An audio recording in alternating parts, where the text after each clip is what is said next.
Bismillahirrahmanirrahim. Assalamualaikum warahmatullahi wabarakatuh. Innal hamdalillah ta'ala nahmaduhu wa nasta'inuhu wa nastaghfiruh wa nu'minu bihi wa natawakkalu 'alaihi wa na'udzu bihi min shururi anfusina wa min sayyiati a'malina. Man yahdihillahu fala mudilla lahu wa man yudlilhu fala hadiya lahu. Asyhadu an la ilaha illallah wahdahu la syarika lah wa asyhadu anna Muhammadan 'abduhu wa rasuluhu la nabiyya wa la rasula ba'dah. Amma ba'd. Kaifa halukum? Semoga anda sekalian dalam keadaan sehat walafiat, keadaan yang terbaik, selalu dalam lindungan Allah Subhanahu wa taala, dijaga semuanya, sana famili dan keluarga besarnya. Amin amin ya rabbal alamin. Dan jika didapati di antaranya ada yang sakit, ada yang kurang sehat, semoga Allah segera kembalikan, pulihkan kembali kesehatannya sehingga bisa mampu bergabung lagi belajar bersama Ustaz di KBM online ini dengan materi ulumul Quran, pelajaran ulumul Quran yang diambil dari kitab usul tafsir yang dikarang oleh Imam Ibnu Utsaimin rahimahullah taala. Sebelumnya bersyukur kepada Allah Subhanahu wa taala yang telah banyak memberikan nikmat, rahmat, sakinah kepada kita semua.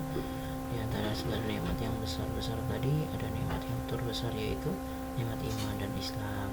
Maka wajib pada kita semua untuk menjaga keimanan, meningkatkan iman kita kepada Allah Subhanahu wa taala dan menjaga keislaman kita sehingga akhirnya bertemu kepada Allah Subhanahu wa taala dalam keadaan yang terbaik, dalam keadaan yang iman dan Islam yang sempurna. Amin ya rabbal alamin. Terus bersyukur dengan menjalankan segala perintah Allah, menjauhi segala larangannya, itu adalah sebaik-baik syukur kepada Allah Subhanahu wa taala. Tak lupa salawat serta salam teraturkan kepada baginda Muhammad sallallahu alaihi wasallam yang telah berjasa kepada kita untuk bisa menegakkan agama Islam di muka bumi ini. Yang sekarang ini alhamdulillah kita terpilih sebagai hamba Allah, terpilih juga sebagai umat Nabi Muhammad SAW.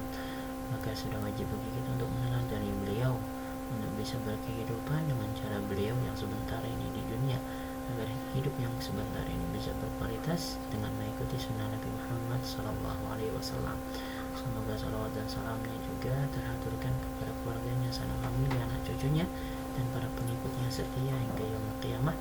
Yang mudah-mudahan kita semua bisa meneladani beliau dan berhak mendapatkan syafaat beliau yaumul qiyamah nanti. Amin amin ya rabbal alamin.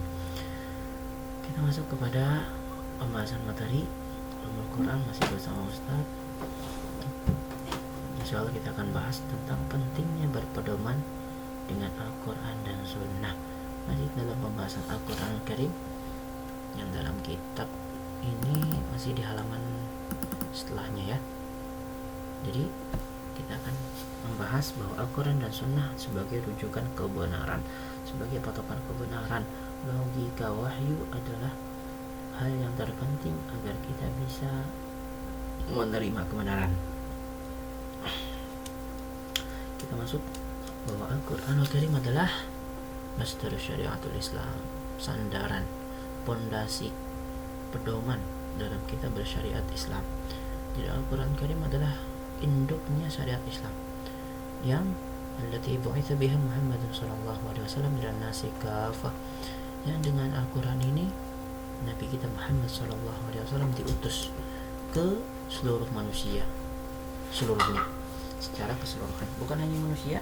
Dan keterangan yang lain di tafsir yang lain bahwasanya Nabi Muhammad SAW pun diutus kepada bangsa jin. Al-Quran pun disampaikan kepada bangsa jin. Yang kita tahu dalam Al-Quran ada surah bahwasanya cerita tentang jin yang mendengarkan dakwah Al-Quran. Maka syariat Islam ini, Al-Quran ini menjadi pedoman, rujukan, induk syariat Islam bagi semua makhluk yang hidup di muka bumi ini. Sebagaimana firman Allah Subhanahu wa taala, tabarakalladzi nazzala al-furqana 'ala 'abdihi liyakuna lil 'alamin nadhira. Maha suci Allah Subhanahu wa taala yang telah menurunkan Al-Furqan. Al-Furqan adalah nama lain Al-Quran. Yang harus kita tahu, ada Alkitab, ada lagi Nur, ada lagi Huda, dan seterusnya, nama lain dari Al-Quran ini. Jadi Allah Ta'ala yang telah menurunkan Al-Quran ala abdihi, kepada hambanya yang dipilih tadi Muhammad SAW. wasallam. Untuk apa maksudnya? Liyakuna lil alamin nadhira, untuk sebagai pemberi peringatan ke seluruh alam. Nah, di sini menerangkan seluruh alam berarti golongannya bukan hanya manusia, masuk konteks di sini juga alam jin.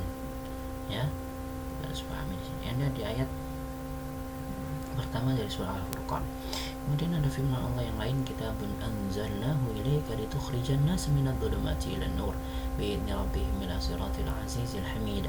Allahilladzi lahu ma fis samawati wa ma fil ard wa wailul lil kafirin min 'adzabin syadid. Ibrahim ayat 1-2. Kitabun anzalnahu, kitab ini Al-Qur'an ini yang telah Allah turunkan ilaika kepada wahai Muhammad SAW. Yang maksudnya untuk apa? Litukhrijan nas minadh dhulumat, agar kita bisa keluar dari kegelapan, dari kesesatan, dan nur kepada hidayah, kepada cahaya. Maka seorang yang ingin hidupnya terarah, hidupnya lurus, hidupnya terbimbing, wajib bagi mereka untuk berpegang teguh pada Al-Quran, agar bisa terbimbing dari kesesatannya kepada jalan yang lurus, agar terarah dari kegelapannya menuju terang benderang. Dengan syarat bi'idzni rabbihim, syaratnya adalah izin Allah Subhanahu wa taala, karena hak prerogatif dari hidayah adalah milik Allah Subhanahu wa taala. Yang Allah bimbing nantinya ila siratil azizil hamid, kepada jalan yang lurus, jalan yang mulia dan terpuji, yakni siratul mustaqim, maksudnya jalan yang Allah beri kenikmatan orang-orang yang telah diberi nikmat. Allahilladzi lahu ma fis samawati wa ma fil ardi, Allah Subhanahu wa taala yang memiliki apa-apa yang di langit dan apa-apa yang di bumi. Maka kita harus tahu bahwa segala hal yang ada di bumi dan di langit dalam genggaman Allah Subhanahu wa taala. Dan jika kita ingin hidupnya tenang, bahagia di dunia ini, maka kita harus berpedoman pada Al-Quran. Karena Al-Quran bukan hanya sekedar kitab, dia adalah firman Allah Subhanahu wa taala, kalam Allah yang menunjukkan agar kita hidupnya tidak tersesat. Dan Allah Ta'ala ancam bagi orang kafir dengan azab yang pedih, wa wailul lil kafirin min 'adzabin syadid. Allah mengancam orang yang kafir, tidak mengimani, menutup diri dari Al-Quran, tidak mau mengenalkan Al-Quran, tidak mendengarkan, mengimani dan seterusnya, dengan azab yang sangat kuat, azab yang sangat pedih. Maka kita semua harus bisa mengimani, mengamalkan Al-Quran, mempelajarinya dengan baik, memahaminya dengan baik, sehingga kita tahu bagaimana cara berkehidupan di dunia ini yang sebentar. Masuk kepada pendapat yang kedua, yakni sunnatun Nabi, sunnahnya Nabi. Sunnah Nabi di sini bukan hanya perbuatan, bukan hanya perkataan, masuk juga pada pendapat Nabi, diamnya Nabi, semua perilaku Nabi menjadikan sunnah. Maka sunnah Nabi pun bukan yang dari perkataan saja, masuk yang perbuatan Nabi juga masuk ke dalam apa? Tasyri'u aidan, sebagai hukum syariat Islam, landasan, pedoman, induk daripada syariat Islam. Jadi ada dua, Al-Quran dan Sunnah, menjadi landasan pedoman kita, perujuk untuk syariat, cara hidup. Ya, kama qarrarahul Quran, sebagaimana telah ditetapkan Allah Ta'ala. Allah Ta'ala telah menetapkan bahwa sunnah ini sebagai pondasi untuk beramal, sebagai rujukan dalam beramal, sebagai tata cara dalam beramal. Dalam Al-Quran Allah sebutkan, "Man yuti'ir rasula faqad ata Allah, wa man tawalla fama arsalnaka 'alaihim hafidha." Siapa orang yang taat pada Rasul, maka sungguh dia telah taat pada Allah Subhanahu wa taala. Jadi tak usah kita bingung bagaimana cara taat pada Allah, karena dengan taat pada Rasul yang berarti kan juga kita taat pada Allah. Maka pelajari bagaimana cara Rasulullah SAW beribadah, cara-cara Rasulullah SAW bermuamalah. Dan insya Allah semua cara beliau menunjukkan ketaatan pada Allah Subhanahu wa taala. Dan jika kita telah memahami bagaimana cara taatnya Rasul, kita mengikuti cara beliau, insya Allah taala kita pun menjadi hamba Allah yang taat pada Allah Subhanahu wa taala. dan Allah Ta'ala anjam man tawalla fama arsalnaka alaihim hafiza. Kalau kita berpaling dari sunnah Rasul, kita berpaling dari sunnah Nabi, tidak ada yang bisa menjaga kehidupan kita selamat. Ya, Allah tidak mengirimkan Rasul lagi untuk bisa ditiru. Allah tidak mengirimkan utusan lagi untuk bisa jadi juru selamat.